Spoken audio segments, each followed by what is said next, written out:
Valsts zemkopības ministrijas nekustamie īpašumi arī 2023. gadu aizvadījuši ražīgi, ņemot dalību vairākos objektos, jo īpaši izceļams ir Eiropas Reģionālās attīstības fonda finansētās programmas projekts samazināt plūdu riskus lauku teritorijās, kuras ietvaros zemkopības ministrijas nekustamie īpašumi īstenoja projektu valsts nozīmes ūdens notekas Iecava atjaunošanu Ozolnieku un Iecavu novadā. Iecavas upē ieguldīti vairāk kā 750 000 eiro. Lauvas tiesa bija no Eiropas Reģionālā attīstības fonda, tur bija sadarbība mums ar Centrālo finanšu līguma aģentūru. Projekta realizācija ilga aptuveni 3 gadus.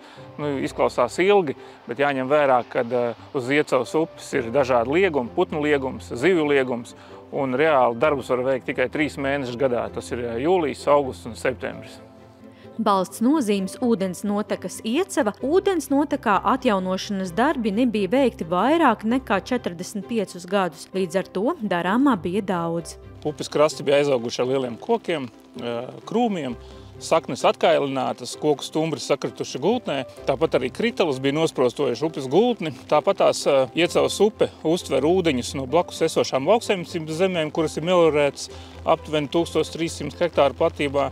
Tāpat meža meliorētās zemes ir ap 1200 hektāriem. Šī piesērojušā gultne nenodrošināja šo ūdeņu aizplūšanu, tā kā radīja arī draudus, plūda draudus arī vietējiem iedzīvotājiem, un arī veidojās atsevišķās vietās pārmetras platības, kas aizauga ar kokiem, un arī līdz ar to iemitinājās arī bebri. Papildus tam vasaras mēnešos upe tecēja pretējā virzienā un bija atradusi īsāko ceļu uz Lielupi pa Velna grāvi.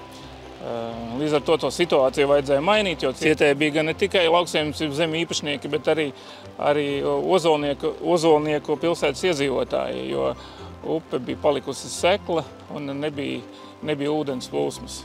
Lai atjaunotu ūdens plūsmu pa Iecavu, bija nepieciešams izbūvēt ūdens plūsmu regulējošu būvi gan uz Iecavas upes, gan Velna grāvja. Iecavas upe tika atjaunota 20 km garumā. Tāpat tās tika novākts apaugums 20 hektāru platībā, izvāktas kritalus, koku stumbri, atjaunot arī krasti, stiprinātas krastu nogāzes.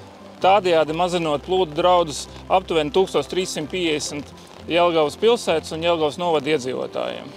Šis projekts taps sadarbībā ar Centrālo finanšu līguma aģentūru, zemkopības ministriju. Tāpat tās jāsaka paldies arī būvniekiem, būvuzraugiem, projektētājiem, autoru uzraugiem.